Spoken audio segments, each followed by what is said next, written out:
Christoph Clugston, the Jedi Dog Master. I'm giving an introduction to the podcast, vidcast that you're about to watch, because this is a deep dive into Dutch canine training, Dutch dog training, and I realize that there's a lot of things that are being said here, and a lot of things that are covered. It's going to take a few times to cover. This is I'm really proud of this podcast, vidcast. It's taken me a long time to get some of my tactical dog trainer friends to talk, and you're going to talk to two of the best, mainly to Petra and also Hank, but Petra will be disclosing a lot of information that you need to pay attention to. We're going to talk about KNPV, the Dutch training system that qualifies dogs for the police or the military. They have the best dogs in the world. Their bloodlines are the best, just like the best bloodlines for the Iditarod or the Yukon Quest for sled dogs or the Alaskan Husky. These are performance dogs. They are mixes. They are mixes that are incredibly great dogs. I have two of these dogs, and the reason you'll see these dogs do well is because of the breeding, so that they can do this. Now, I want to point out to people who are used to IGP and Mondial Ring or Ring that it takes much longer to train a dog. The modern training now in the KNPV is from 8 weeks until 3 years to get them ready for the test. The test takes more than 1 day. There's a lot of things that are covered. The dog has to be able to swim, get a dummy out of the water, has to find objects, has to find a person, has to protect a person in many different locations, does a very long hit, as we would say, and the obedience, of course. The obedience is not stylized like IGP or anything. It's functional. It takes a lot, and there are a lot of dogs who can't do this.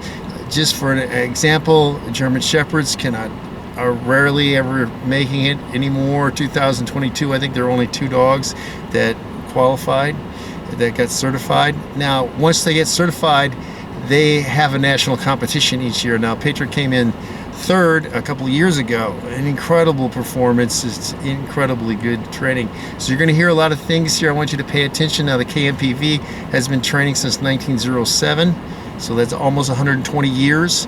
These are the premier dogs for military, police, and security. Also, she's going to delve into the fact of why in the United States cannot compete with the Dutch on the training, and it's very important, so pay attention to that. So we're going to get into this. This is worthy of a Joe Rogan, of a Sean Ryan podcast, vidcast, so pay attention. I'm rolling B-roll, of course, and we're going to try to cover as much as we can. You're going to see them training, see their dogs, and then of course you're going to see some of my dogs doing different things.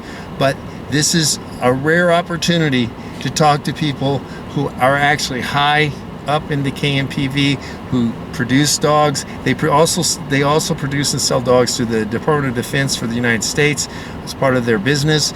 They train, of course, military and police dogs. They also do home protection dogs, and they do pet dogs. But their major thing is they have dogs that are called green dogs, and they sell to the Department of Defense. They're doing that quite a bit, so they scour all over Europe and find the best dogs for the genetics, because these dogs are rare. They're incredibly good. These are the Formula One of all dogs.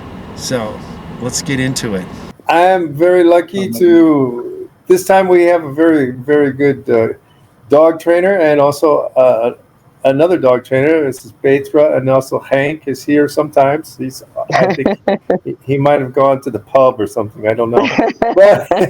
But I'm in the back like always. He's in the back. Yes. Okay. It's like 9:30 in the morning here in the Netherlands. So the pub is not open yet. Oh, that's right. Yes. That's right. I didn't think about that. Okay. So we're going to talk about some things, because these are 2 people who really do the KNPV, the Dutch police dog certification testing and train dog. Yes, association, and train the dogs for that. And so many people don't know what it is. They don't understand it. There are people who think it's a sport. They don't understand about the certification at all. So this is, and it's a very difficult test. It's much harder than IGP. Many people want to talk about IGP, the Schutzhund originally it was called, as if it was a breed test, but now it's become a sport, and they're changing the rules again in the next year, going to make it easier. And a lot of people think that this is really influential for the pet dog trainers. I don't think it is, but I've always said if you want to look at something that's better for pet dog trainers, you should look at functional dogs, and this is what you train is functional dogs. So can you give us an explanation of what the KNPV really is? What I think it's very important to say is that the KNPV started in 1907, so it's almost 120 years old. So if you think that that's a history in dog training, the KNPV in 1907, where it started for police to train dogs for the police and customs and for the army. In 1907, they started the program, and it's growing out now 120 years later. And dogs who have for sport and practice and police, so surveillance, trail, no sniffing dogs, SAR dogs, and that on a very high level, fulfilling a very important task for keeping the Netherlands safe, but also, and by none other, because your lot of dogs, the two dogs you have, of what 2 dogs from yourself, the second dog you're getting now, are full of the genes from the Netherlands KNPV dog. So even worldwide, I think in police dogs and guard dogs and search dogs, I think they're mostly filled with Dutch genes of the KNPV dogs. Imagine that. I mean, we are a country, we fit 250 times in the States. The Netherlands would fit 250 times in the States. I mean, we are eeny meeny, yeah? And we have our export is cheese, is Gouda cheese, our tulips. People know us from the bike riding. People say they love the stroopwafels and the milks. But just imagine that worldwide, all security dogs are full of Dutch genes. That eeny meeny tiny country that does this protection dog sport thing or dog thing. It wasn't the sport at that time.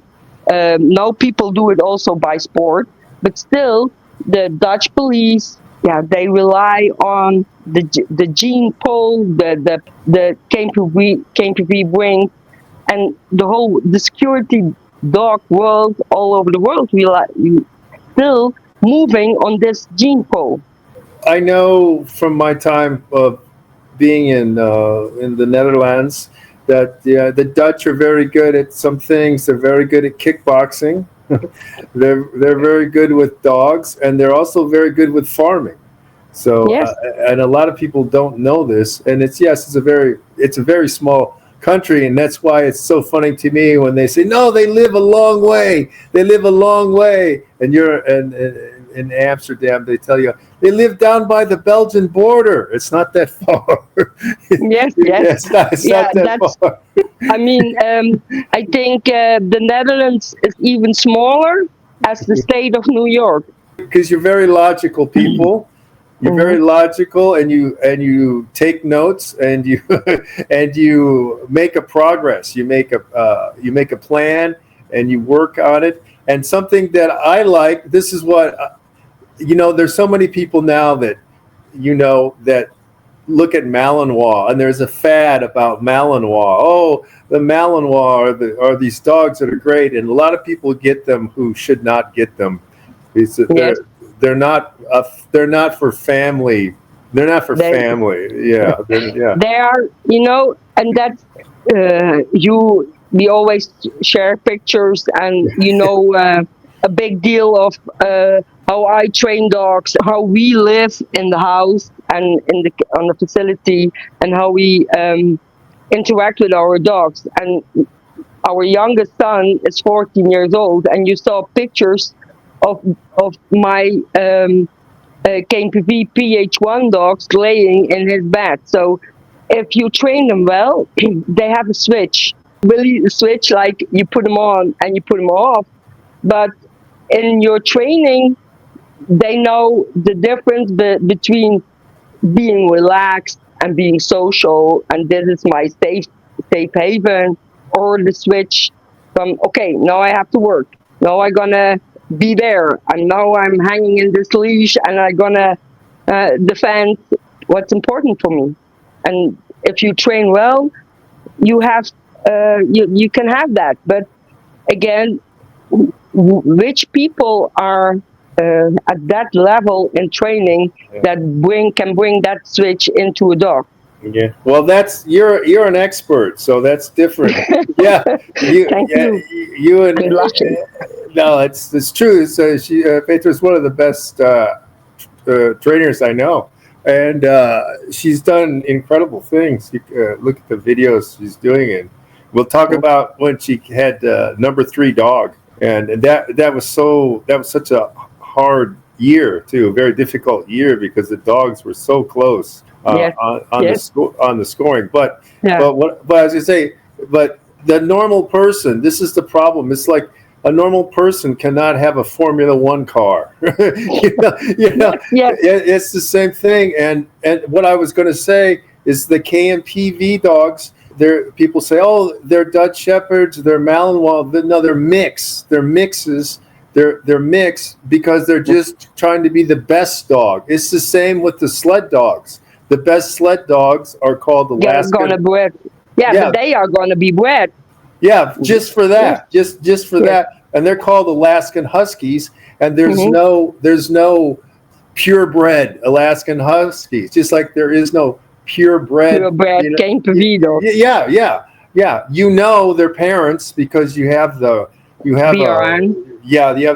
the numbers from them, and you can tell but that's what you care about is the performance, which is what I like, because I want the dog because of the performance. I don't want the dog because of, oh, he's purebred and look at him, he has the right color. I don't. Too many people have dogs because the way they look.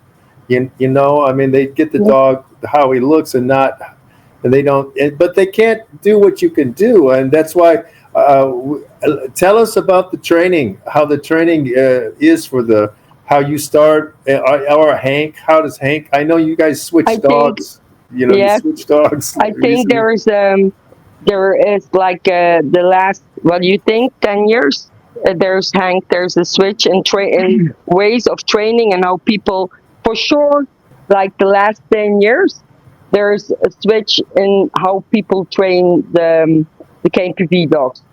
Like in the old days, I started training. I'm 54 years old, and I started around early 20, so 35 years ago. What they did was tie up a young puppy on an iron chain. The whole training afternoon, like for example at Saturday afternoons or Sunday afternoons when we trained, the puppy was on that iron leash, watching the training, and then the decoy, when he had some air, he ran along the puppy, and with a stick, they make him crazy. And the puppy was there till 1 year old. So can you imagine? He never learned anything, just being crazy and firing up, and get him in his adrenaline. So the moment he saw the decoy, he was like, all powered up. And then with 1 year, they started to say, okay, you let him bite, and if he can handle the attack from the decoy, he's ready to train. He's able to fulfill his task, and then we're gonna teach him what to do and what not to do. So that was the old school. But now there is so much more knowledge in learning how dogs learn, how people learn. The KNPV learned. We have like in the KNPV we have like a special basic course for dressage. So all new members need to do that course. So we want to have like a higher level in understanding about how dogs learn and how we have to train. And having that said, 10 years, we are start to work with a puppy when we get the puppy from 7 weeks old. That's the legal age the breeders can give the puppy to the new owners. So with 7 weeks old, we start. We start doing basic stuff like teach the puppy attention towards us. Teach the puppy zindelijk. And the zindelijkheid. Being clean in the kennel. Sit, down, stay, bark on a command. Be silent on a command. Go to the box. Retrieve a ball, come back to me. Retrieve keys. We have puppies from 10 weeks old. They retrieve the keys. And if you teach a puppy to let out on a ball, and by doing that, when on the tennis ball, if the puppy lets out on the tennis ball with 10 weeks, and right away you pay again with the tennis ball, it becomes a fun game.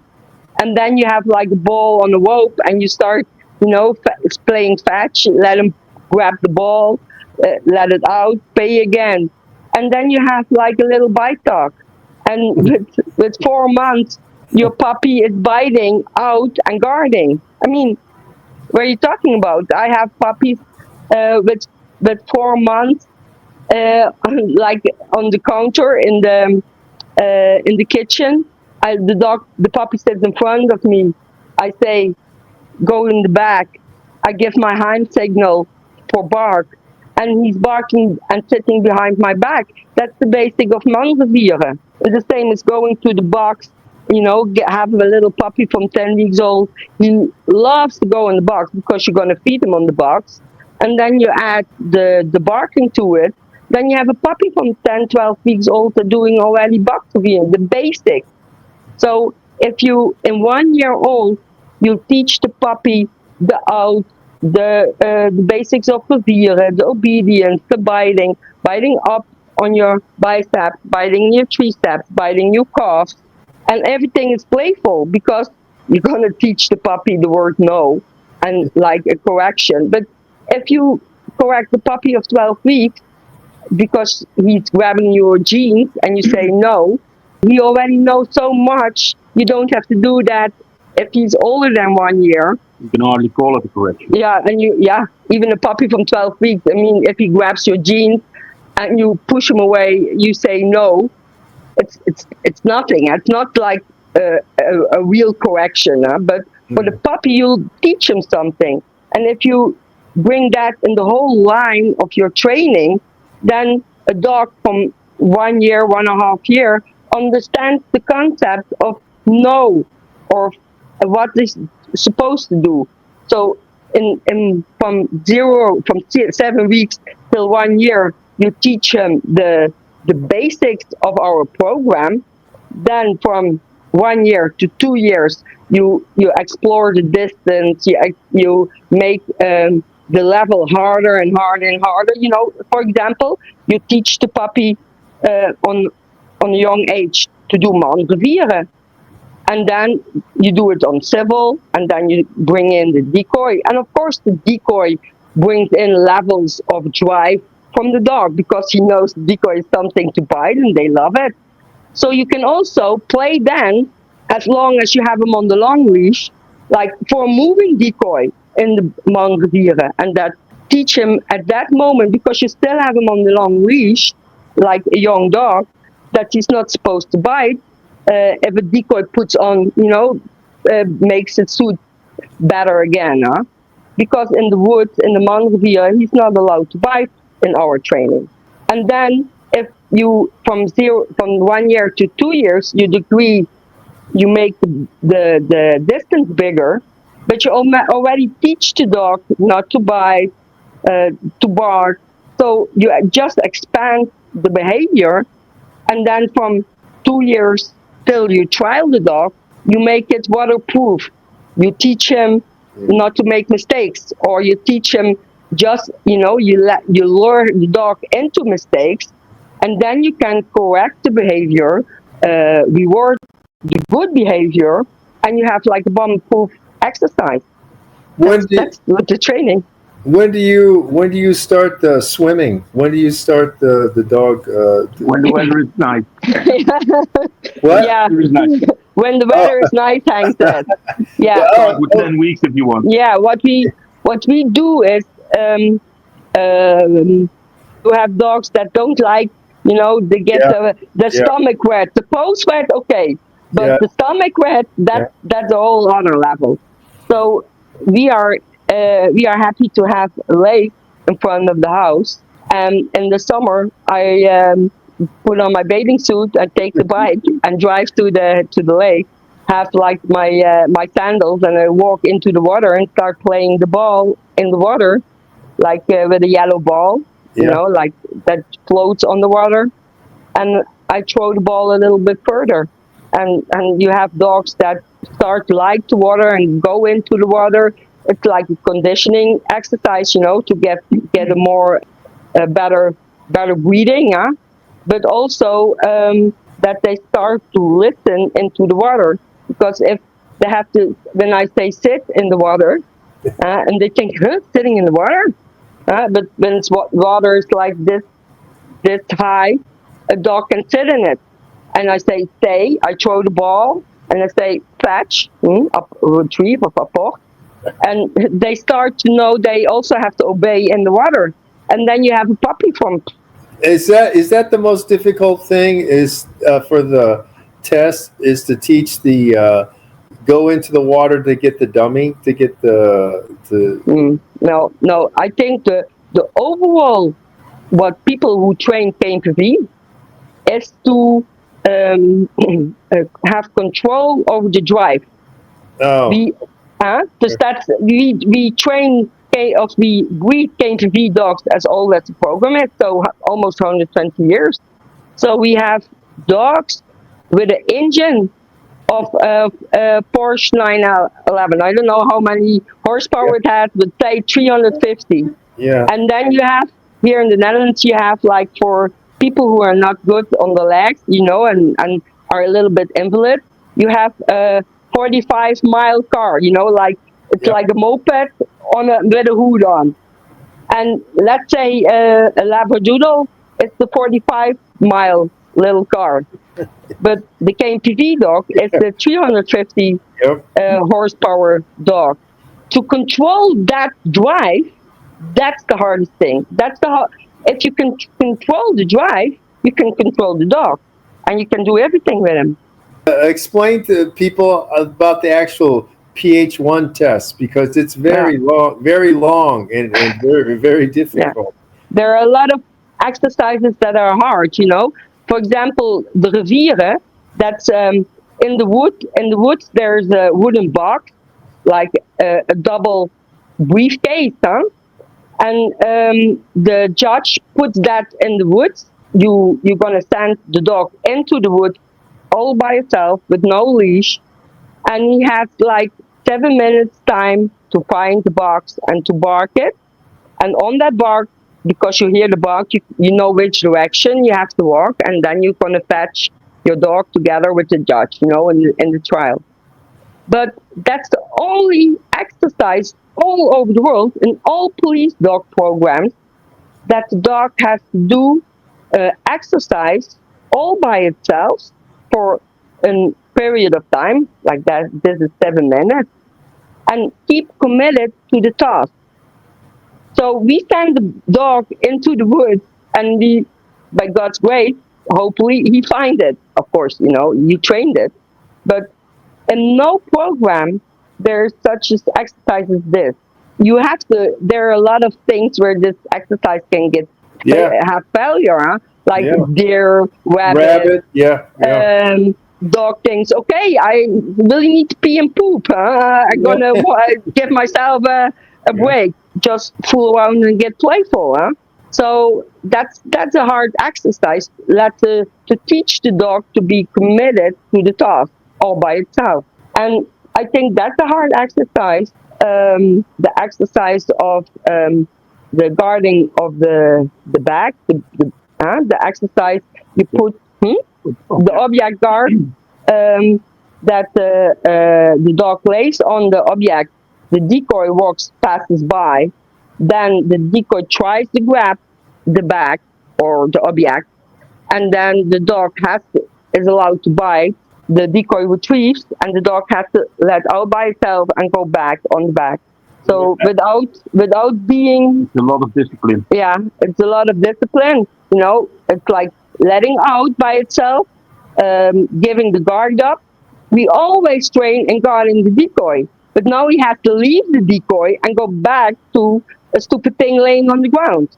So that's hard for the dog if you understand what your early training was. So you have to make going back valuable for the dog to go back. Why does the dog have to, be trained 1 year to guarding the decoy, and now he has to let out and going back? So that's a change in training. We now train this if the puppy is 4 months old. Go back, make a little space, a space of security that if he is on there, he always gets reward. In the real police world and in the States and in Holland the same. If the outer dog, they call the dog to the handler to stay away from the criminal. That's in KNPV. There's not one exercise who has that. If you would train that, it would also be easier to go back to the object. But we don't have that in one exercise. It's very difficult for that one exercise to guard the object to go back from the decoy to the object. To leave the decoy, to get out of the guarding and go back. Yeah, that's one thing that I know that there are people in the United States who in the police, they hate that because your dogs are trained to go behind the criminal and they hate that. They want the dog to come back to them. They don't like that at all. Yeah, but if you are a good trainer, it only takes you a few days and it's in the dog. Yeah, but I mean, they don't. They're. I've talked to some of them, and they're like, "Yeah, that's one thing we have to. If we get a dog from them, we have to change that because we don't want that." And whatever. I think that are the trainers who are not a trainer, because if you are a good trainer, you don't have to deal with that. You just do it, and it doesn't. It's not a big thing. Yeah, it's easy. Well, they don't want the dog near the criminal. The criminal. They don't want the dog near the criminal. That's the thing. That's different. But also the dog has to find the keys in the woods. Yeah. Too, no, right? the keys. No. That's another program. We have like with the keys. Yes. That's in the transport of and but the bunch of keys we have it in the transport, and you like the scenario is you arrested the bad guy, and you put him on the transport, to move him somewhere, and he let fall like something he had in his pocket. Yeah, but and the dog and that is the key. So that's one exercise in the transport, but you also have the retrieving of the little object, and there is also a little key in there. And see, these are things like the IGP or the ring sports, they don't do. I mean, these are, and also you have the thing, of course, the people in the United States think it's very funny they don't understand about the bicycle. Yeah, but that's because they don't understand the Dutch thing of Yeah, I bicycles. know. No, I know. Like how much bicycle theft there is in Amsterdam. It's crazy. I mean, Yeah. it's crazy. But not it's like also I mean if a bad guy is trying to get away on the Yeah, bicycle yeah, because that's the most common and the cheapest thing to have yeah, and to be fast. I yeah, mean, of course, the Dutch people need to have a dog that yeah, grabs a guy on the bicycle. yeah, But you must understand that KNPV has, I think, I don't know exactly, but maybe 20-25 exercise. But there are a lot of exercise who are out of the Yeah, past, and yeah, there's yeah, not one police officer who's used it.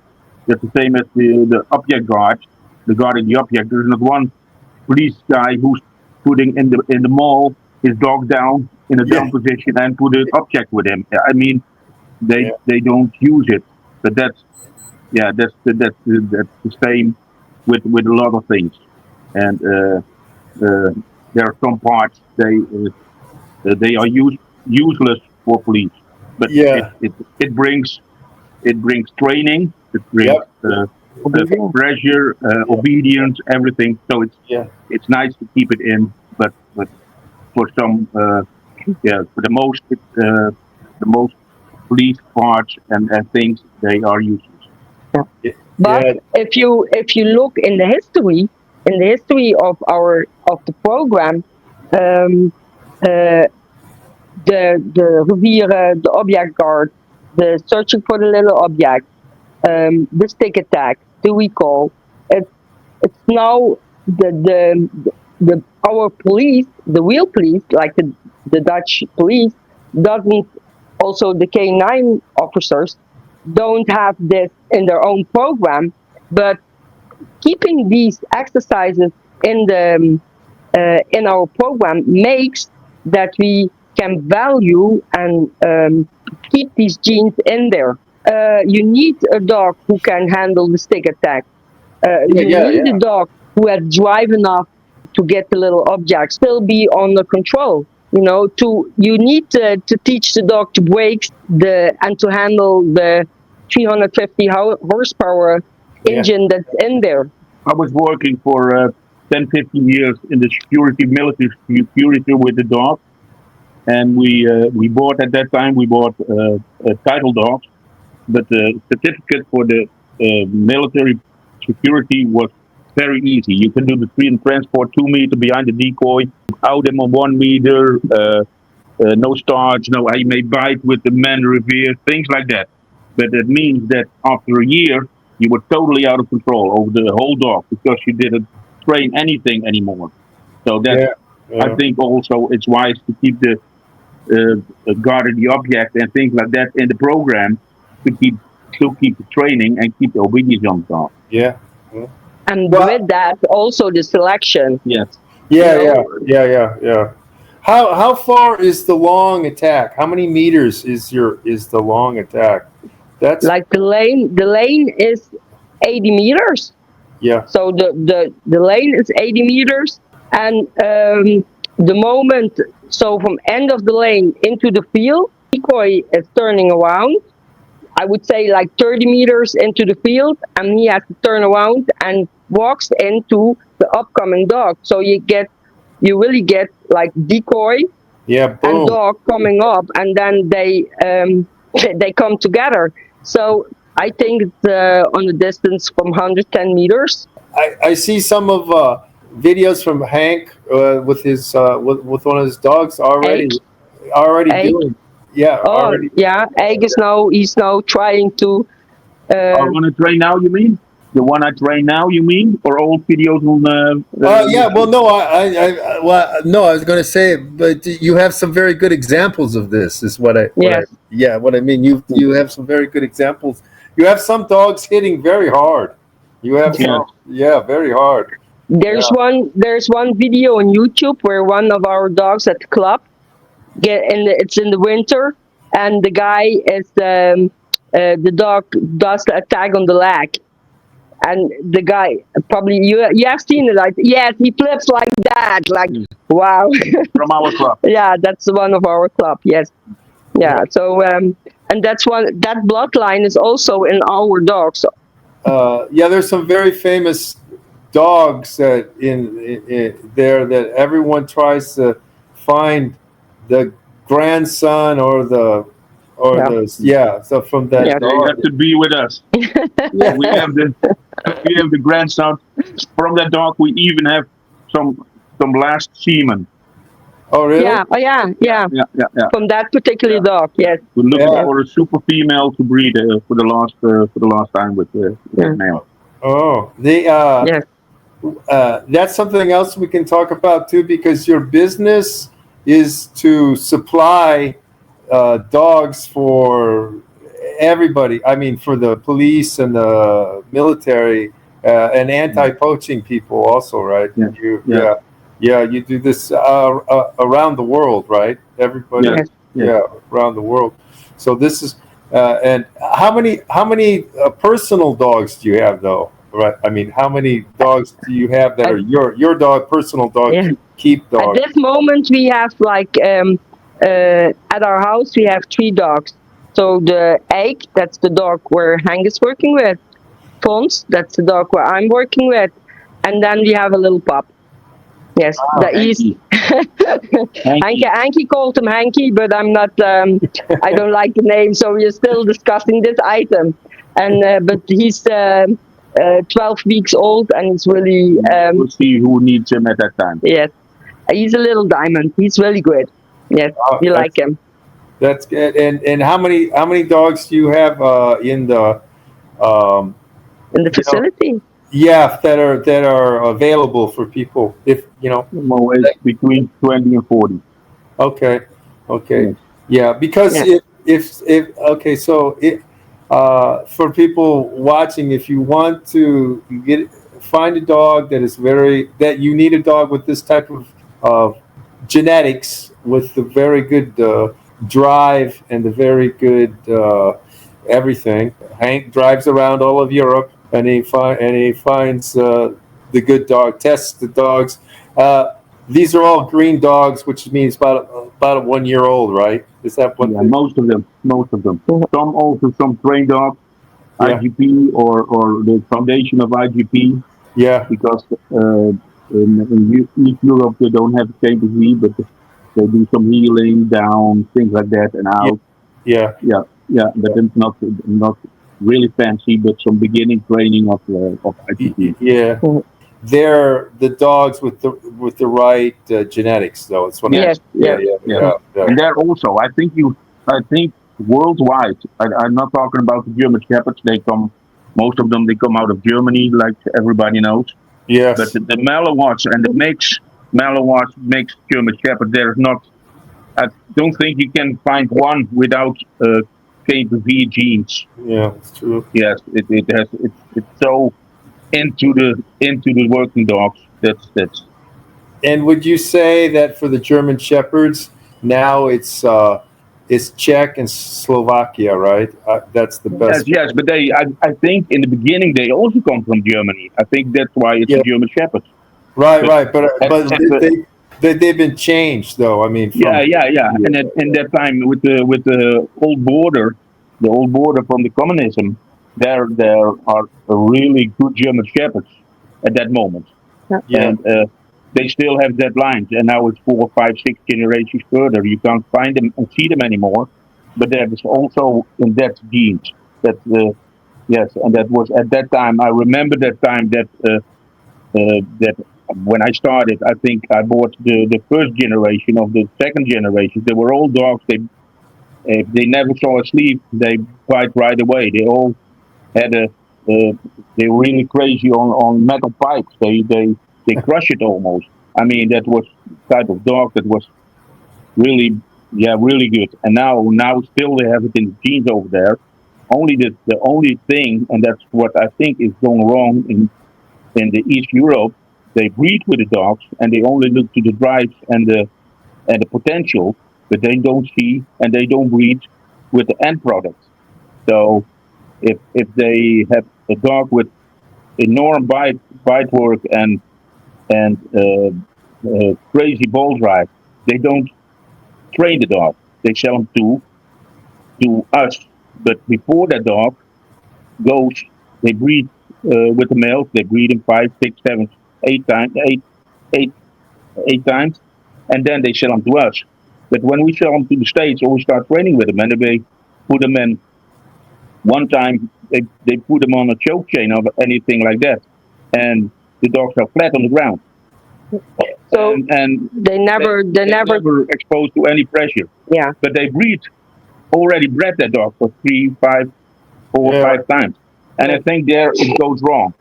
I mean, and that's what we do here in Holland. I know also private people, they have really super nice dogs, I'm sure. But the dogs we breed with, then 9 out of 10, they have training and they can handle the pressure and they are exposed to everything of the program. And that's what I think that's the most important. It's where we talked about that. If you select a puppy, we talked about the resilience. So a puppy can bite or hunt or whatever very well, but the main thing is that he also, the moment he has to withhold his drive, you have to cap his willing to fetch the ball or to fetch the object or to fetch the decoy.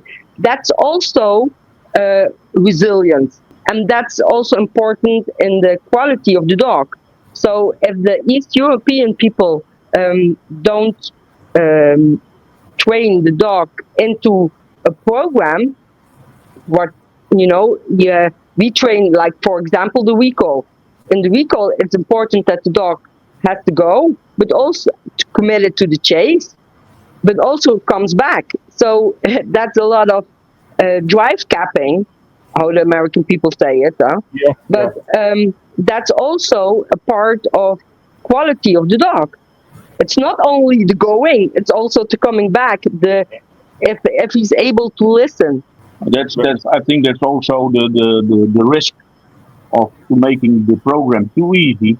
If you make the program too easy, you also get weaker and weaker dogs. And it's very different because, for example, there was a time period, Hank, you started when like Rottweilers and Dobermans were popular too for this type of, but you don't see that much anymore, and that is because of the genetics, I think. But also we never saw them really. The most of the time in the past, it was before the Malinois, it was a German Shepherd and Dutch Shepherd.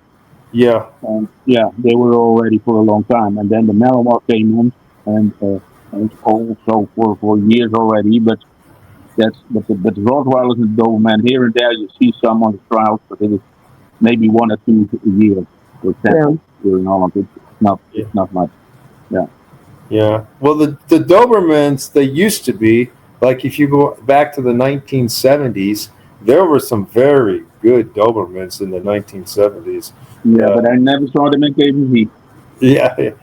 Well, the Germans, that was the But they were much more athletic than the German Shepherd. I mean, that was their advantage. But now, don't forget the Bouvier, of course. We had a lot of Bouviers also, and now they're coming back a little more and more. Oh really? But, what do you think? I know Petra likes this dog. I don't know what to think. The Riesenschnauzer. They have in Germany. They have some real nice ones. I know. I saw them work also, but we have one here in Holland. He titled him last year, and that was a really sensitive dog. He was. That was not a police dog. It was a good trainer who brought the dog, but was a very sensitive. But I saw a few in Germany working at the police. They look really nice in training, at least. Yeah. And they called it giant schnauzer, but they were huge. Yeah. They were really giant. They were huge. Yeah. They use them here for special because they say they want the heavy dog. You know, they want the big dog. Yeah. For the prison, they use it for the prison. But, okay. But it's it's at least an impressive dog. I think if you are in prison and they come in with a dog like that, I think you're going to be. You put your hands on your back and let off yourself. Yeah. Yes. Yeah. But do you think that they're athletic enough? That's what I think. I don't think they're the one I saw, they were really nice. They were really nice. But, okay. Yeah, there was only one time I saw them work at a police department in Germany. Okay. And they had two, and they were really nice. Okay. There's only one I saw, and the one in Holland, and he was athletic. Yes, he was not strong in the head. Okay. No. Yeah. So I mean, because if you go back, like the very first police dog used in England in the UK was an Airedale. They used Airedales in World War One. The British used Airedales, and they thought these were great dogs. And I know that they are in the KNPV bloodline too. There's Airedale. I saw one on the trial. He was just a nice dog. It was nothing special, but it was special because it was Airedale Terrier. But it was fun to see. It's fun to watch. But that's the only one I saw. Yeah. But if you will go back to the selection at that time, you talked about World War One. At that time, the selection came from workability. So they only bred the Airedale before World War One. If the dog was a good dog, if he was workable and he didn't do what he had to do, they didn't feed him anymore. They were done. So the selection at the time there was World War One was much different than it was in after World War Two. Then they start doing it for shows. So the workability in the Airedale and also in all the other breeds like the Rottweiler and the Bouvier de Flandre became less and less. But the show line were the big gene pool. It wasn't selected by his workability. And that's the thing I think we can be happy from, that the KNPV dog gets selected, or most selected. The best important thing is his workability. Yeah. And of course, everybody likes a nice looking dog. Mm-hmm. But the first thing is the quality, and after that, the look.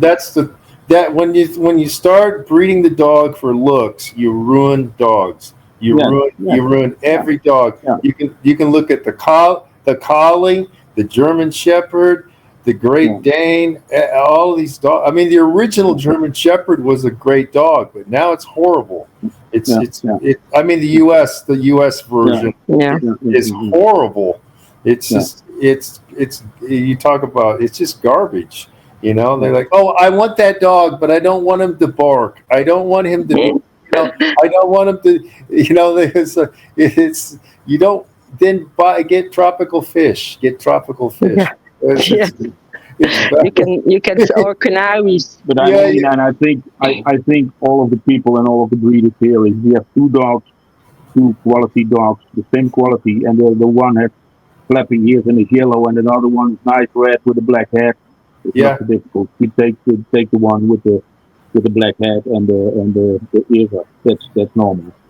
But, first of all, the quality and the looks are okay. And everybody likes it also if you walk your dog and they say to you, hey, sir, what a beautiful dog you have. That's also nice. But if it don't work, then you have nothing. And then. Yeah. There was one question of you was what's the most important thing pet dog owners should think about with their dogs, and then that's the same thing, it's if you select your dog on the looks, but you forget, like for example a Karen Terrier or a Jack Russell, if you select it because you like the looks and you forget about the genes that's in there, and then complain your dog is digging holes in the garden. The best. Yeah. the best example we had this week. I get an email. We get an email Yeah. from somebody who said he wrote down. He said, "I have a mix bull Rhino Costo." He said a mix, and he's walking on the property, and if everybody is coming, anybody's coming, he's 1.5 year old, and if somebody's coming, he starts to growl from the distance, Barking. and barking, and then after a minute or something, he getting quiet and he's coming to the people and he's nice. What we can do to that because the wife don't like that. I said, listen, Yep. Yeah. make yourself before you get a puppy. Uh, uh, read something about the breed. I mean, That's in there. that's in it. Now you describe the booble. I said, and now you complain about the behavior. I don't know what to do about it, and we're not going to work about things like that because that's crazy. That's It's crazy. genes, huh? Yeah, that's genes. If you yeah, buy yeah, if you buy a shepherd, you have a certain amount of genes in there, so Yeah. that you have to work with. Yeah. And the same is with a boo or with a terrier, or with everything. If you buy a border collie, you have the to deal with his how he wants to herd his herd. I Yeah. mean, that's in there. So Yeah. you have to work with that. Yeah. If you buy a dog that's an earth dog, the hunting, the little hunting dogs, they gonna get after little animals, and they Yeah. want to go into the dirt. So don't claim he's catching the rabbit of your child. I Yeah. mean, of course you can train that, but in the genes, and if you don't want it, you have to be on top of it and really train that Or buy another breed. to control it. Yeah, no, it's just stupid. It's like, for example, a greyhound, and you don't think that dog's going to go after someone's cat? Yeah, anything Yeah, that that's crazy. anything that's small and moves, and like even like a chihuahua, he sees a chihuahua in the distance. Thinks This it's a rabbit. yeah, he thinks he's a rabbit. He's going, and if people have never seen a greyhound or a lurcher or a galgo, if they've never seen those dogs run, they have no idea how fast they are. I mean, No. they're like, There's whoosh. some type of breed you can't use as a pet. And then Well, Yeah. you have to control your environment. Yeah. And your training, you have Yeah, and that's the same thing. People ask me, in the paddock training, we have a part of the facility. We do also paddocks. We go out for training. We help a lot of people with that. But we also take like dogs in for in board. So we board the dogs and we train them then. And also dogs with a history of biting, or the nasty things dogs can do. What you have to do is to learn the dog that you are serious in the way I deal with you. Hank is really good in training black and white, being clear, and don't get in the gray area, because a dog doesn't know a gray area. Try to speak in an image for people because they can understand that better. I always say you have to keep your marbles together. For example, you wake up in the morning and you have a vase of half full with marbles. But the dog has also a vase half full of marbles. Every time you give the dog a command and he doesn't obey the command, the owner doesn't make the dog obey the command, then marbles out of your vase go into the dog. Poof. And then if you, like, for example, say down to your dog, and the dog gets out of the behavior on his own, so without the command of the owner, again, 10 marbles, poof, in the vase of the dog. And just think about the on the end of the day when you go to sleep, how many marbles do you have still in your vase, and how many the dog has. So that's more. Then people start to think, okay, what I'm doing? How many commands do I give? my dog to go down, to sit, to come here. During the day, how many times do you give him the room not to obey? And then at the moment the neighbor's cat is is in the street, and you get out of the door, and your dog sees the neighbor's cat, and you are screaming, but why should he listen? You already lost your marbles over the day. You never made him do something really to obey. You never control the situation. So I think, that's something that it's black and white exercise. This is good and this is wrong. Yeah. And if you say something, make them do it, or don't say it. Yeah, I know. We know that, but many people don't. Yeah, they don't know that. And the most things what the private people need to learn, and that's most of the things is Petra's part, but that's to say no to a dog. Yeah. Yeah, they don't know the command no. Yeah. Yeah. And that's I think that's the most important thing. Yeah, that's it's what we talked about the puppy training. If the moment your puppy is with 7 weeks is biting your jeans, and you give it a little correction and say no, the fact that you say no and you keep the word saying no, but everything he's not supposed to do, and the dog gets an association. We all know the dog learns by association. That the association of no is gonna give him an image of a feeling that's not comfortable. And everything that's not comfortable for the dog, he doesn't want to do the behavior anymore because he doesn't like it. Right. The same is giving the dog a reward, whatever. It can be a smile, it can be food, can be the ball, be the bite. It doesn't matter what, but it feels rewarding for the dog. So that behavior that goes in front of the reward will get more, will get bigger, and that's the thing you have to play with.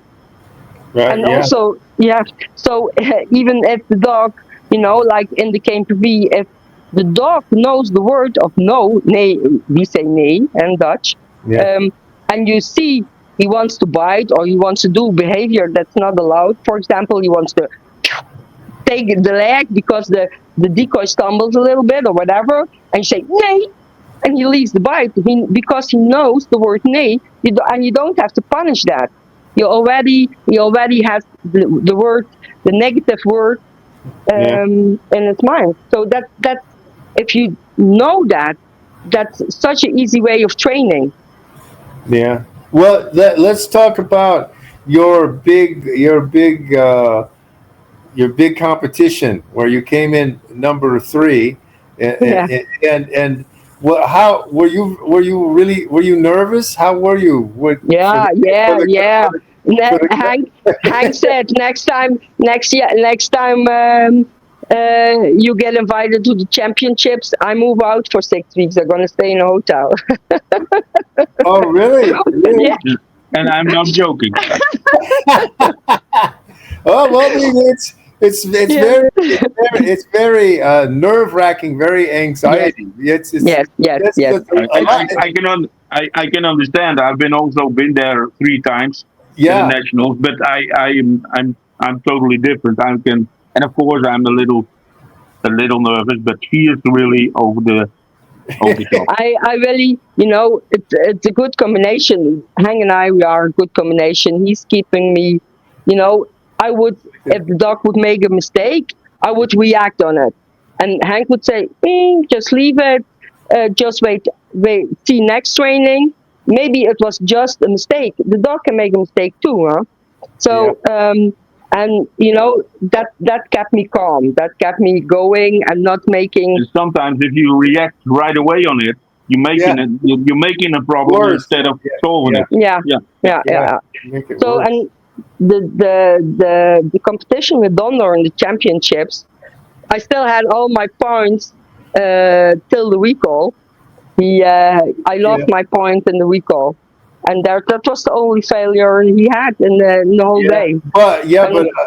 But it was a very difficult year though. I mean, Yes, yes. yeah. But also the other time, the time I went with Lewis, the same thing. It was also very narrow. It was very. I don't know. I think there were 4 or 5 points difference between I was 5 and between the first one. I was at the 5th place, and the first, and I think the difference was 4 or 5 points. I don't know exactly, Yeah. but for example, at that for Lewis, he worked like for me on the championship. He never worked his afternoon program, so the bite work he was really good, and I really was like, doesn't matter which where I stand, if I stand on the stage or not. For me, he did so well. He was the best he ever was. And then because we work on the championships, we work on artificial grass. Huh? It's not normal. It's not Yeah. Yeah. natural grass. So, and what happened was that he burned his soles of the feet. So Yeah. the blood was streaming out of his paws, and I had like it's like a silver spray that's giving him cooling and protect a little bit, but he didn't mind. He just worked. And with Donder also, he was just yeah, he was just a nice dog, but still. And then you talk about, you know, he did very well, but he still was, for me. I would never advertise him as a stud dog.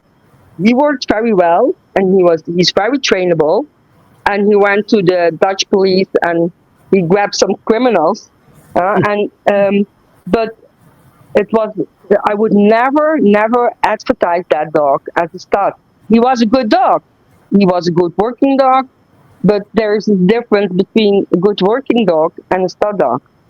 So yeah, I think that's also very important that people in the States see the championship and they see Yes. good working, Yeah. good trained dog. Yeah. It's you get there because you hold all your points, and that's because mostly you are a good trainer. Yeah. And the real dogs now seldom get to the championships because they're gonna make somewhere a mistake that costs a lot of points Mm. in the Well, way, you know. I well, think when I have a female, when I have a female and I go to stud in the south to use them as a stud, then I always say, then I am almost sure you pass 3 good ones because you don't know that they are there. I mean, because they are not famous, because they were not on the nationals, they are not with very famous people. I mean, we have some. I will call no names, but you have some people around here in Holland. They they breed their dogs because they have the name. They do you good They advertising. do good advertising, and they already have 2 breedings with their studs before anybody saw the dog. And I mean, there are also a lot of dogs. I think they are very good, but you don't know them because they are not at the right persons yeah. and not very familiar or not very famous. So that's Right. what I mean by if I drive to the south to breed my female, then I probably pass 3 good dogs. The only way you know that is to be involved for a long time. I mean, Yeah, Yeah. But even then, yeah. It's yeah, yeah. I've been involved for almost 40 years, and I was a certified decoy, and I am a certified judge now, and I see a lot, but I don't see all the dogs. For sure there are some dogs I don't know, and who are very good. I mean, I know what you're talking about for the advertising, yeah. And there are Yeah, some, yeah, and there are some people in the United States who are trying to advertise that they have the champion. You know what I yeah, mean? Yeah, they got the champions from Holland, and they got them. yeah. Yeah, and it's They well, must be the best of the best, but it yeah, isn't. It isn't. but Yeah, but they don't have the right. They don't have the trainers, though. You know what I No, mean? no, Not no, at, no. as you know. I mean, this is one of the things about the KNPV. There's only a few people who ever got a PH1 who are not Dutch. Yeah, The Irish guy, hmm Alan, yeah, he did, but he spent all the time in Holland, right? Yeah, You know, yeah. that's yeah. But the thing is, the people, they don't know the training. You know, you cannot take someone from IGP and then they don't understand. Is what I'm saying. You know what I mean. They don't understand the dog. It's not the same type of dog. That's it's the same. Like you have a dog for the help the blind people. That dog is not the same. Even though he's a German Shepherd, he's a special German Shepherd, but he's not the German Shepherd for the IGP, and that German Shepherd is not the German Shepherd for the KNPV. You know, I mean, this is but many people don't know these things. I mean, this is but that lets me talk about you have given seminars, right, in the United States about this. I mean, Petra, you did not last year, right? Didn't you do one? Yeah. How is that? How is that? How do people? The thing is, I encountered a few people who are really gifted with the talent of dog training, and for sure, they come there where they want to be, huh? And there are people who would like to learn it, but it's like the States. It's not the Netherlands, huh? As we said, Netherlands would fit 250 times into the States. So joining a club in the Netherlands is like 10 minutes, 50 minutes drive, and you are there. Joining a club in the States is always hard to do because you always have to drive big distance. But for the training and for especially like, and then I would give like the training of the KNPV. You need a team. You need the one and the decoy. You need yourself because or the dog handler. Then you have somebody needs to stand with the decoy, to hold the leash, to help the decoy, to help the dog, to or correct them or to pet them up. You have somebody who oversees the process. You also have the guy smoking his pipe on the side and say, "Oh, I saw you doing this and this," and you think, "Huh? Did I do this?" Somebody who watches but still has the insight. You need somebody who's willing to mow the grass of the area we train, or makes the coffee. And everybody, but everybody is valuable in that team. Without it, you don't. I know. I believe me. I know. When I came back to the United States, I was going to do only protection dogs, but I don't have this. So I can't. So I started going back to do like movie dogs, cinema dogs. And I think that's the big issue in the States. You don't. It's hard to create, it's hard to create a team because it's very difficult. In the States, dog sport is individualistic. If you want to play in a team, you go play basketball or whatever, a team sport. But here in the Netherlands, KNPV is a team sport. You can. I can.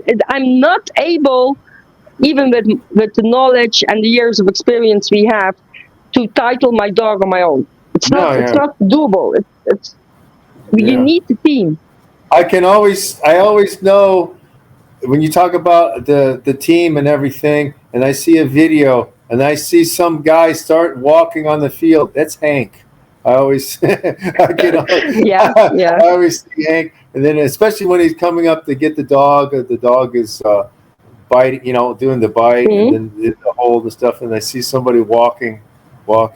I say, oh, that's going to be Hank. That's Hank. He's very calm. He's very calm about that. And that's I'm the more explosive. And Hank is we keep ourselves, our team in balance.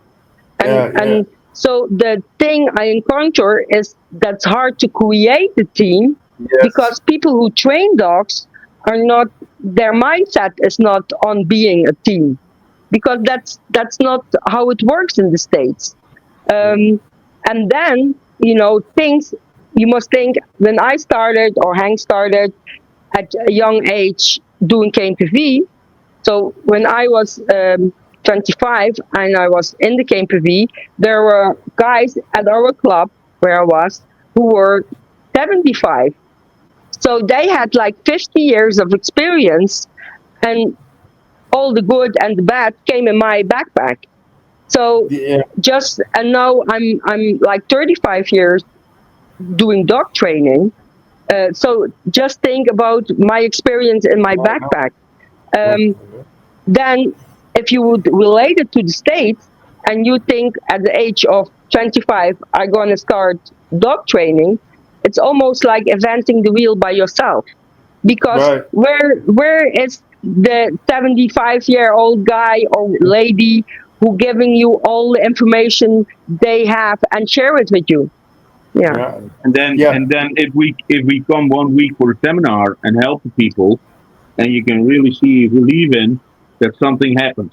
And the dog's behavior is changed, the exercise are better, things like that. But then we're gone, and 1 week later, the dog makes a mistake. They don't know how to solve it. Yeah. Because it's something we don't discuss about. And that's the difficult part of it.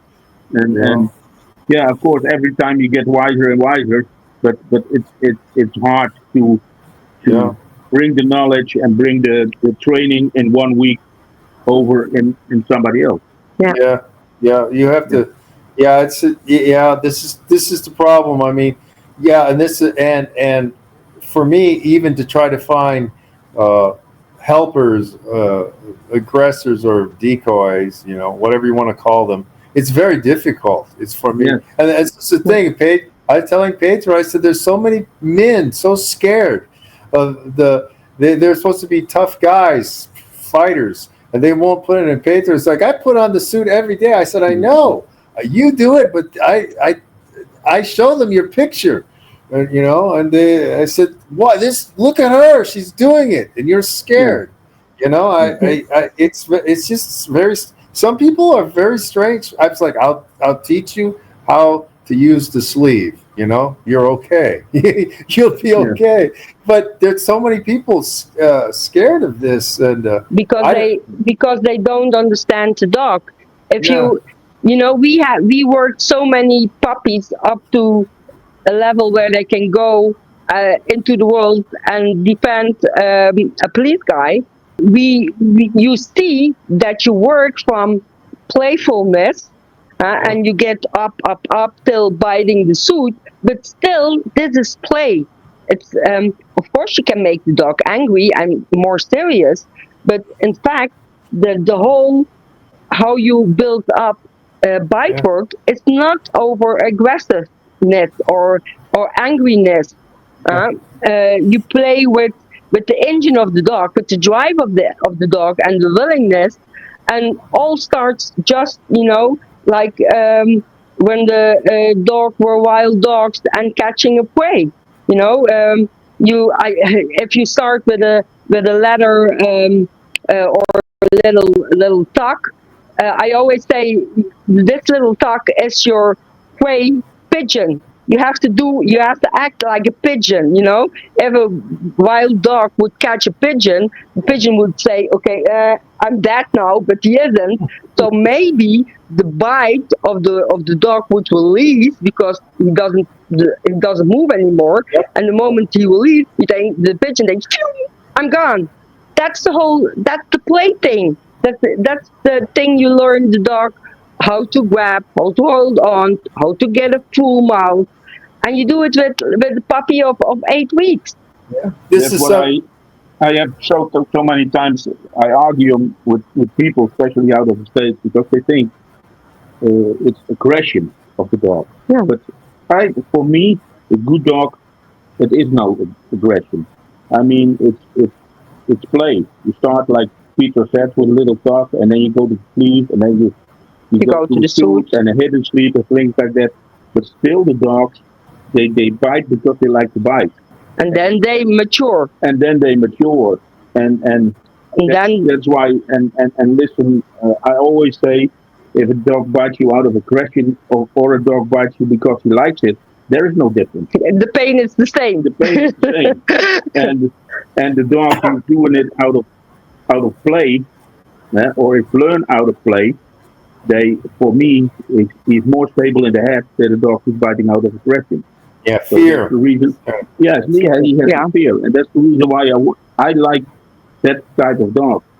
And then if they bit a few times, they bite out of pleasure, they bite somebody, it's going to be more serious and more serious. Yeah. But still, it's starting from I like to bite, and not out of I'm angry, or I am forced or forced to, or anything. And that's what I think that's very important. And a lot of people, in my opinion, have a wrong thought about that.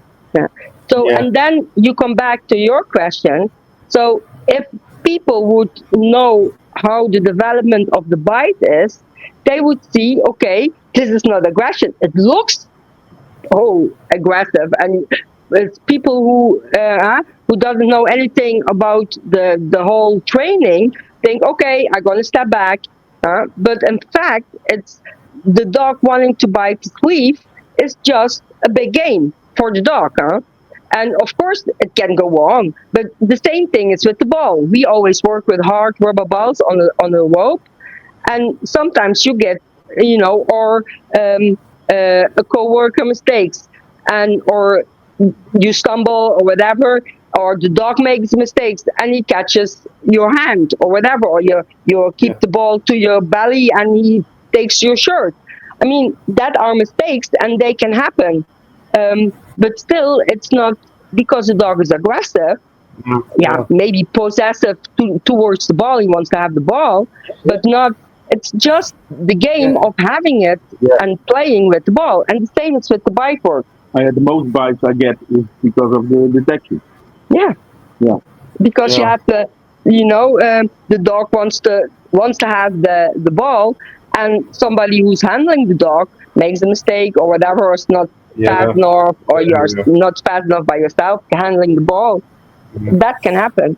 But if you see the playfulness in the bite work and not the aggression, it's just fun game. Yeah. Well, this is where our friend John is very good. John Stoffel. Stoffel, yes. Yeah. He's very. Yeah. You see him with the Malinois puppy hanging on to his. He's walking around with the bite suit. Yeah, and that's the thing. Making a fun game, making the dog. So the dog doesn't have a bad impression. Doesn't have a bad time with it. So just fun. Just fun. Make him secure. Make him playfulness. Having his tail up, thinking I'm the strongest puppy of 8 weeks in the whole world. Yes, nobody can do me something. You see on my Facebook, you can see some videos now from last week from mine or our Hanky, our puppy. He was nine weeks old at that moment, and he bites the tooth like a old dog. Yes. But just because he likes to bite, not because he's aggressive. No. And he has to stand. His tail. You really have to look to that video. It's really nice. He's big too. He's big too for that age. He's big. But he's just a nice dog, and I think it's people get impressed by. That it looks aggressive in the bite work, but of course, and that's a discussion we can keep on. But as a lady, as a woman, as a lady, I don't have the qualities and the toughness of, not the toughness, but the muscles of a guy, and to catch a dog coming out of the lane at 80 meters, and with my age, that's not something I must do. But technical, I can catch a dog on 30 meters, or I can teach the young dogs, or I can work with the dogs in the facility. And I think that's something. It just has to do with the willingness that you as a person wants to do it, and it doesn't have anything to do with your body size or being a male or female or a big fighter or not. but just, you want to work your dog. And Right. I think that's even for young girls or young boys, it doesn't matter. Just get in there and do it, and start seeing the game in it, and not the aggression. Yeah. Well, yeah. This is like Hank said, though. This is a really. There are so many people who want to argue about this with especially with the home protection dog. Oh, he must be trained.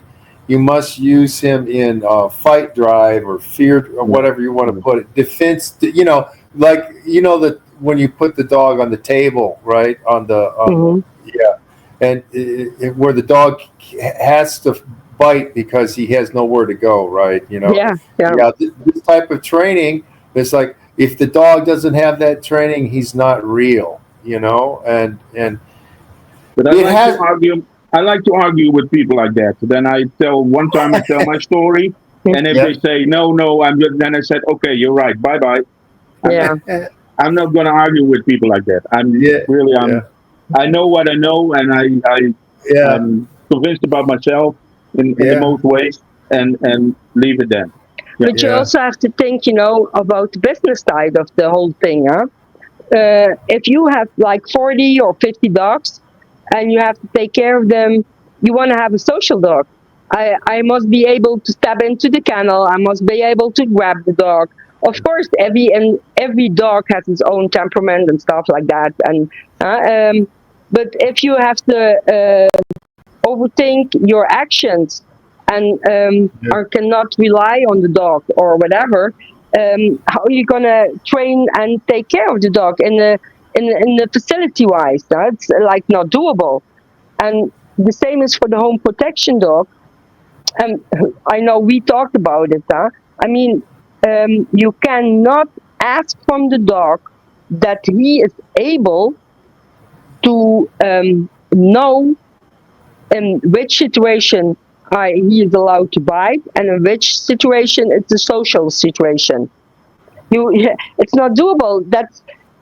It's like the gray area. If I teach a dog that No. he is allowed to bite without my command, if the dog is with me, so not when I'm away, and the dog is at home alone, but when, like, I'm walking somewhere on a market, for example, and a long not seen friend is coming from behind and say, "Hey, Petra, nice to see you."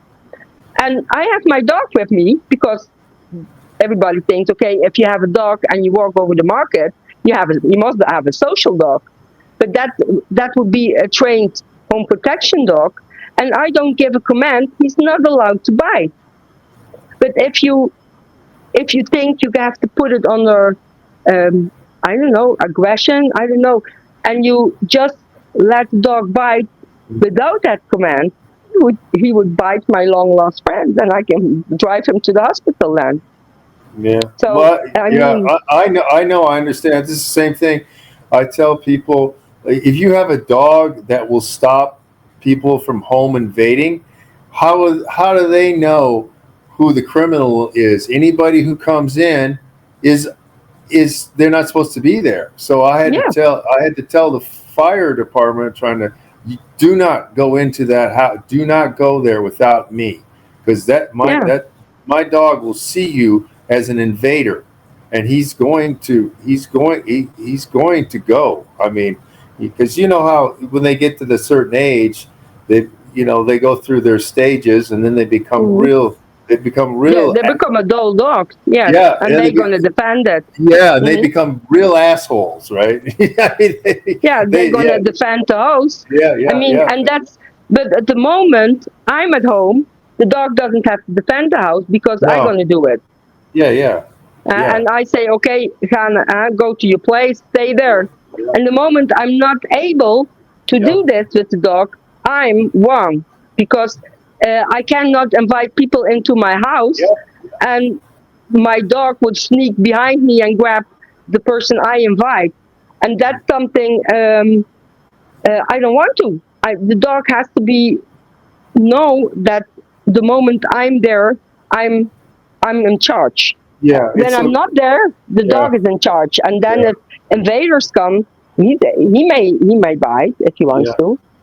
Yeah. Well, this is the thing, and people they think the dog can read the minds. This is a problem you have, and it's like no. Yeah, but that's an utopia.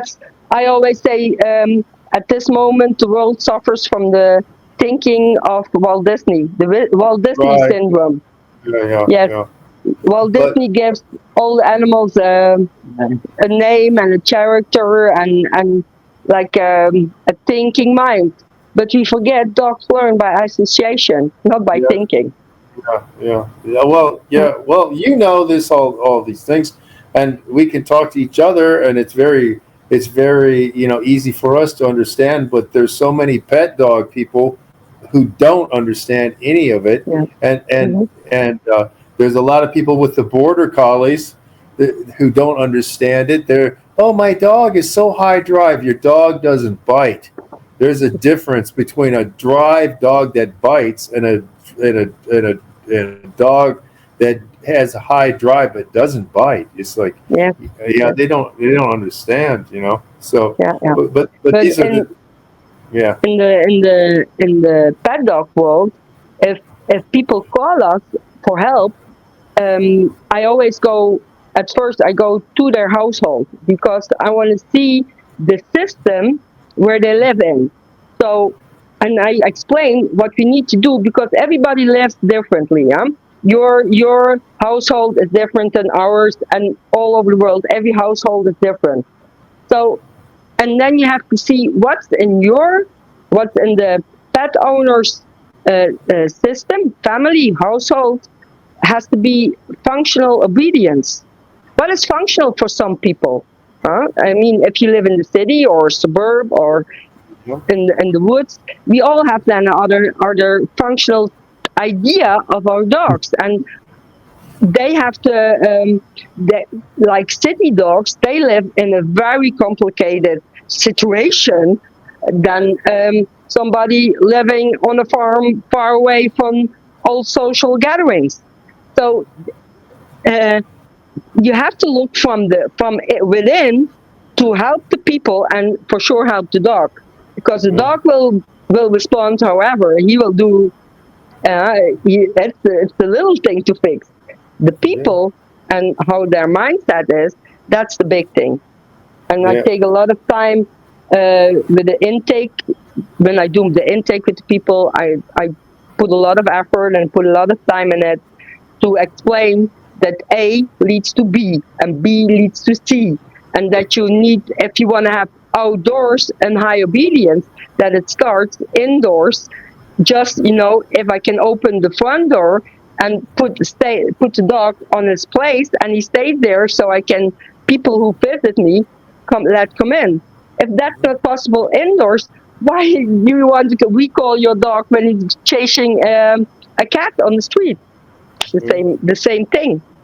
Well, that's because you're very smart and very very logical, and Hank also is the same. And to us, it's the whole doctrine is very logical. Yes. Yes. But black and white. Yes, but the thing is, it's not that way to the other people. They don't. That's the problem. It's not the dogs are not the problem. It's the people. It's the people. So the KNPV also, it's very, very, very easy. Only it's getting difficult when the handler makes mistakes and you get a problem. Yeah. And then we go back to the first thing we said. What is the thing you select your puppy on? That's resilience. That is, how fast can I get him out of his troubles by showing him a ball? I'm going to make mistakes in the training. We all make mistakes in our training. So having something as easy as a ball to get the dog out of his depression, so to say, make him happy again, and we got to start over again, is having the trait of resilience in the puppy. When you select it, then you go up, we go further, and we go. So, and that's it. It's no higher mathematics. It's Hank says always, no, we have to beep in. It's so fucking simple. It's Yeah. because if you cut the exercise in little Yeah, yeah, slices of yeah, salami yeah, and you glue it together yeah, to make the whole salami again, you have the exercise. But you have yeah, to train part for part for part yeah, for part And and then glue it together and you have your uh, a big exercise as yeah, boxrevieren. yeah, Send the yeah, dog for minutes alone, yeah. committed to find that box and bark and not bite in the box. Mm. All these Okay, things. let me ask this question to both of you. Mhm. What is your favorite dog? What is your favorite type of dog that, every dog in the world? I know you said your first dog. I know what you said your first dog was, and you like that dog still, that type of dog. But I don't know what Hank. Do you see Hank smiling, right? I'm gonna, hier pak jij eens even dat ding, dan kun je hem even in je gezicht houden. it's hard to say, but yeah, I have most of the time I'm very picky for my own for my own dogs. I really want to have a real good dog. So I have also a few favorites, and yeah, so it's hard to tell. But the most important for me is the clearness in their head. They you can the dog teach how to bite or make it better. You can retrieve things like that. But its clearness, it needs to be in the genes, and it is in the dog. Of course, you can do a little of work on it, but if the dog is not clear in the head, always you see somewhere somewhere you were running against it, and yeah, if I see something on a dog like that in the head, then it's for me almost a no done deal. Then yeah, I can the rest of the problems a lot of times you can solve. But Arco for sure was one of my favorites. The one I have now, Ike also, and the one of my first dogs I start to train. That was Ronnie. There was a black Malinois, and I didn't title him because he was too much. I bought him when he was almost 2 years old, and a few handlers already had him, and he was too much. And I was thinking, oh my, I'm a good dog trainer, I can handle him. But to be honest, he was also too much for me. And but I titled different offspring at our club from him. I think totally 7 or 8 dogs from sons of him are titled at our club, and he was a good producer. He went to California to Chip Johnson, and there he stayed his last days. But he was really, really a super nice dog. He was super social, super clear in the head. I never saw anything on the dog. He did everything. He jumped on things. He jumped on things. He was noises, everything. He was out of fear. And I see it a lot of times. I see it back in his offspring in the lines, and still, I think now I'm 7, 8 generations further, and I still see some of his things in my dogs I train now. Ike, for example, also when you take him out of the kennel, right away he's on, and he's super clear in the head. That right away he tell me what to do, and we're gonna do it. If it has to do with biting, if it has to do with running by the bike, Everything. or jump, or search, or everything, 150%. Yeah. Yeah, and that's what I like about him. And it's difficult, but I like it. Yeah, Difficult to control. yeah, difficult to control. Petra, I know Yeah. that you said that your favorite dog was the Dutch Shepherd. That Oh you yeah, my first, I would Yeah, really, wait a minute, I would really love to have again that same dog and not making my first handler mistake. I would, yeah, I would, I would. That would be a good experiment. If you could, with everything yeah, um, and all the experience you have now, yeah, yeah, 25 years in between. So that would be a good experiment. But that dog had so much quality that he worked even by me being a novice, not knowing the program, not knowing you know, the one guiding the one thing, getting into the other one, or just a green egg I was. And then that dog working so good and doing so good, and I'm afterwards, I was so stuck up. I thought that I was the one who did it, but I didn't do it. The dog did it, and the team did it. Yeah. And yeah, that's something you learn on your way going, because the next dog you have doesn't want to bark. It's Yeah. not natural No, yeah. revierder. Didn't I had to do a totally circus to make that dog do box revieren. And I thought, well, that's the punishment of our dear Lord. I didn't have to think. At that time, my first dog did it like, and she did it so good, but that was a natural drive from her, and not because I taught her the barking. And I looked around me and I was like, huh, those other trainers don't know how to do it. My dog does it, But that was my Yeah. first dog animal mistake. Only to think it, I never spoke it. I taught it, and then my second dog didn't want to bark, and I was like, oh no, no, I know what they're dealing with. Yes. But So yeah. that's what makes you a trainer, though. You have to have a lot of dogs, and especially different, not just one breed of dog. That's why Yeah. I have so many. I've worked with so Different. many different types of dogs and Mhm. different things. And so when Mhm. I hate it when people who only work with One one dog. border collies or something, and they want to talk to you about training. It's like, you don't know how to train an American bulldog. Mhm. You don't know how to train a greyhound. Yeah. Yeah. You don't. It's not the same. It's the same thing. No. No, no, Like, there are a few things I disagree. I mean, sometimes also people here in the Netherlands, they say, "Hey Hank, you always have your own type of dog. You have the hard dogs. You are a good trainer. You can train a sensitive dog and things like that. And maybe they are right, but listen, uh, I have my we have business and we have hobby, and my hobby is to train that type of dog. Yeah, I but like it. So in my case hobby of is no, but you I mean, if you are a biker, huh, you're also not going to try to win a race with a old bike.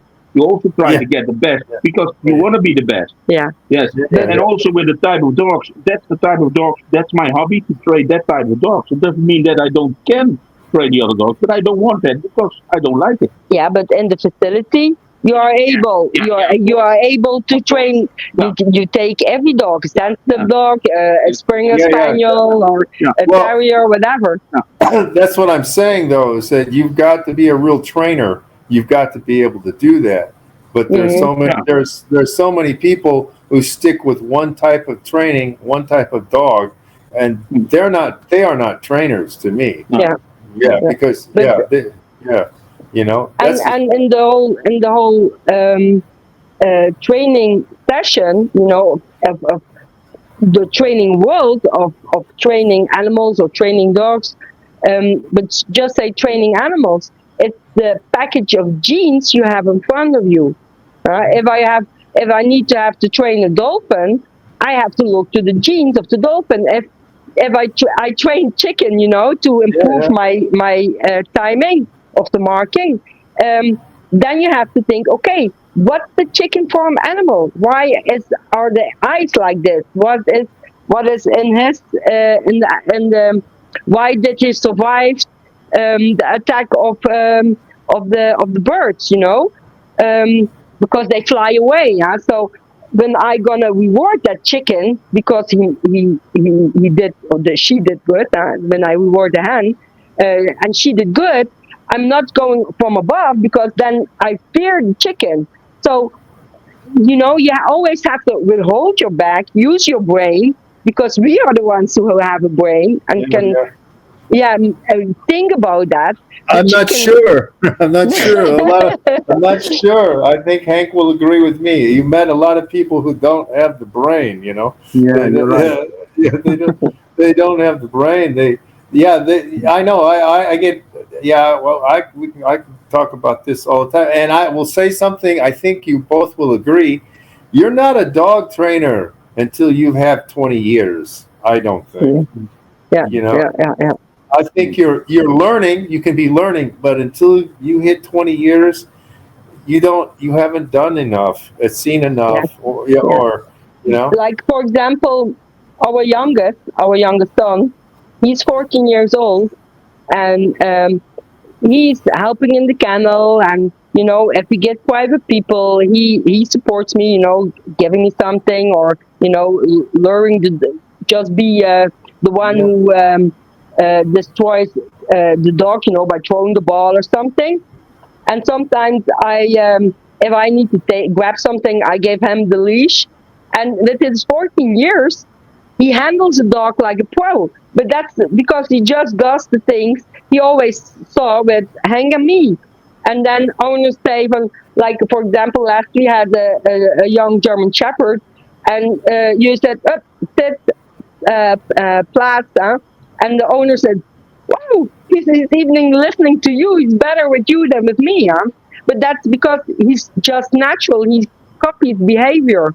It's the thing he brought up with, yeah, and that's the experience. And that's what I also said. Like when we started dog training, when Hank started with 17 years, I think he was, 16, 17.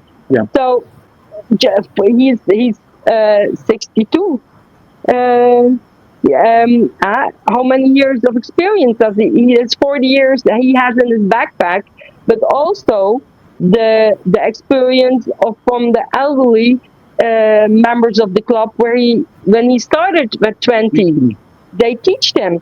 So the experience and the faults and the good things of those elderly people are in his backpack. yeah. So that's something, we cherish it. And I pointed out to people that the experience we have and we got from other people is for a lot of other persons not reachable anymore. No, Also, a lot no. of the things are old-fashioned and you don't use anymore. But But still, in some occasions, in some things, you can use it. yeah, Yeah, Yeah. yeah. yeah, Well, that's something that I agree with, especially in the United States. People don't. They're not apprentice anymore. You know, yeah, they don't start out. They don't start out slowly and then and learn with somebody, or maybe go to another person and learn. They go to somewhere and then these people. I've been training dogs a long time. I was like, oh yeah, how long? 5 years. Oh, Yeah. Yeah. I sit know I'm a down. master Yeah, trainer. yeah, I know. I'm like, Yeah. I tell them, sit down, Junior.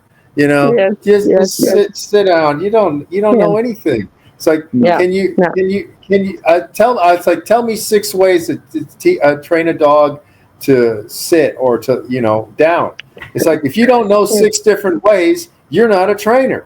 They know You they have to know. shovel. You have to shovel poop for 5 years, and Yeah, then you can go on holding the leash.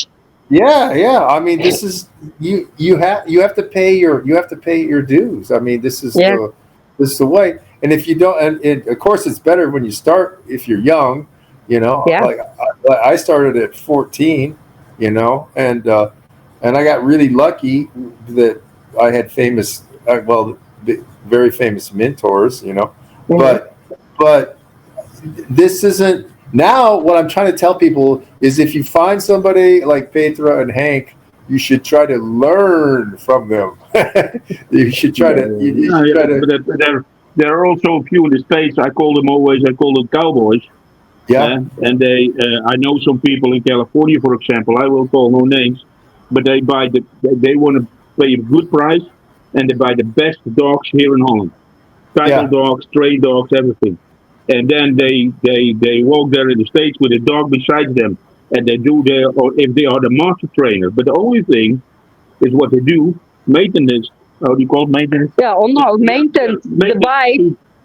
to train dogs from somebody else. Yeah, do crazy stuff on the pre-work other people did. If you buy a good PH1 dog, I know. With the crushing bite and crushing drives and crazy. Yeah, of course. And then you keep the bit obedience on him. Then you do, but then you're not a dog trainer. No. Then start from a puppy and learn him everything. Yeah. And the dog where you learn the most from are the dogs that are difficult. Yes, or difficult, by the high drive. Or we talked about swimming, for example. You have dogs that love to go into the water, and you never teach them to go in there because you said you have to go in there. They do it because they like it to have fun. But then in the moment you're working towards the trail or you're in the trail, and the dog experience being loose on the leash, experience nervousness from this handler, experience total different situation. And then at that moment, you say, over or whatever, or port, whatever you're doing on that moment into the water. And the dog says, no, I don't do it. And you would think, why? He did it for 3 years. And now, because you never secured the exercise, because he did it just for fun. And that's something, learning the dog to go in the water, to retrieve it, to ignore leaves or trees in the water, but just doing the thing you were telling him. And that's a whole different level than having a dog that likes to jump into the water. And those boys on Facebook showing off with the work from other people, having a good dog with a good the really stud dogs, but never accomplished or make a weak dog a good dog. Yeah, and there are some good people over there. I can mention two. If you, for example, Mike and Dave Reaver from Atleros, but that people they already been so many years here in Europe for dogs and everything. There's so much dogs, and they've been to dog clubs and watched the dog training everything. They are dogs. They are a dog. They are so. And the same with Kip Johnson. You can agree with him, you can disagree with him, but I do already years and years training or business with him, and he came over, and twice a week he come with me to the club, and he's watching dog training, and already for I think also for 30 years or maybe almost 40 years. I mean, maybe you didn't disagree with him, but at least he knows where he's talking about, and And for example, also Pat Nolan. He's a bird. He's a more from bird dog trainer, but give me a good trainer, and you're learning always something. I love to listen to him. He's so easy and so relaxed, and he's talking. When he explains something, he doesn't say a word too much or a word too less. But if you just listen. You don't knock himself on his chest. He's awesome. He's humble. He's humble. He's a super nice person also. So there are a lot of knowledgeable trainers there. The 25 years old Facebook cowboy. Yes. Well, but here's the thing. There's a big difference between a handler and a trainer. Many people, especially when you meet police, canine. You're a handler. I'm the trainer. You don't know 1/10 of what I know, and you cannot create that dog. I can create that dog. You cannot create that dog. A good handler, if he's doing on the street, he's doing his job, and he can keep him under control for every year to do the certification. Then you are a good handler. But trainer, that's something else. Yeah, it's a different level, It's a different level. And that's okay. There's nothing wrong with that. No. There is when they try to tell you, then it is. That's a thing, But as a trainer, I think it's very important to go on the level of the one being in front of you, if it's a dog or a person.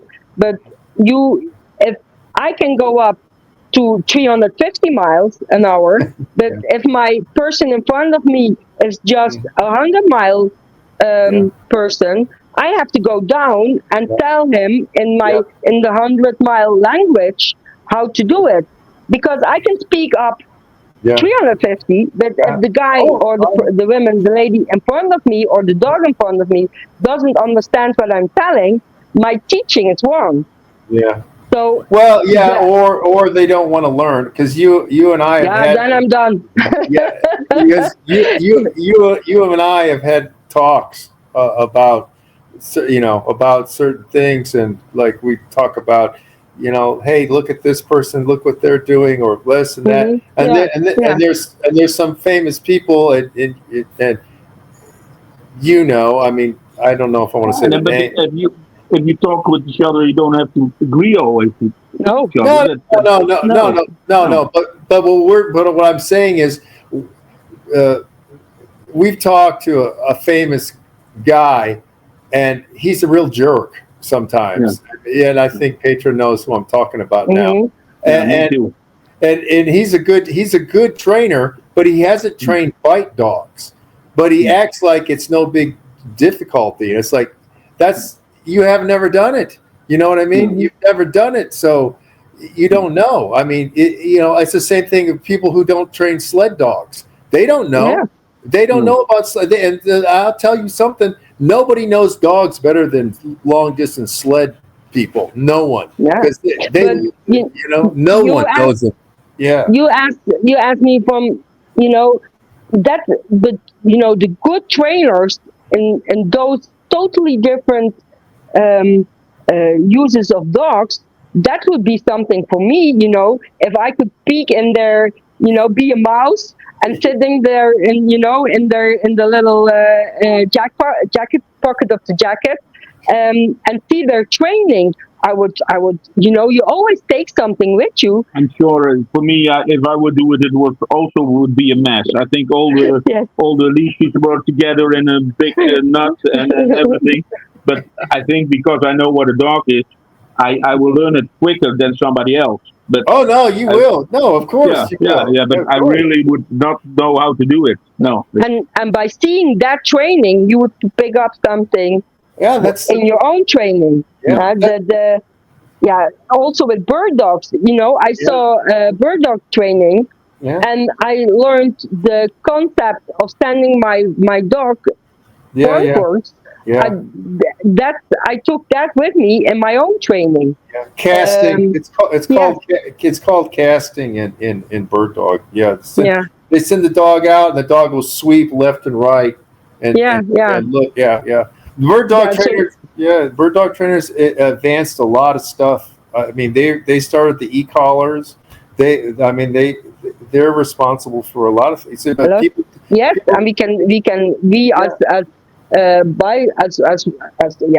the dogs that work for police work, we can still learn a lot of them. I think it's you have to be open-minded and think I'm able to learn from everybody. But if I teach and people, we can discuss something, like if people want to know, tell me why do you say this, or why is it like this that you say, but in the teaching, and I have a student, and that student is constantly saying but, then I say, okay, I think you know it better than me, just do it, you don't need me. But means the same as no. Yeah, so in Dutch you say maar, I see it differently. Maar, I want to do it like that, and then I say, okay, but in fact you say no. You say nee, I want to do it like this, nee, and then why do you need me? You don't need me. You don't just want to discuss with me, and that's not the way I want to fill in my time. Yeah, that's very true. But anyway, I think this is a lot of information for a lot of people here. No, it's very good information, and you're not going to get this. I mean, people listening are not. When to get this out. There I need to get a lot of video of your dogs and the working and Hank walking. I got to get I got to get Hank walking across the thing. And Yes. I see, Petra's going up the stairs. I know that one. The one where you guys have the go up. You have Yeah. the guys up at the door thing, and you go up there. Yeah.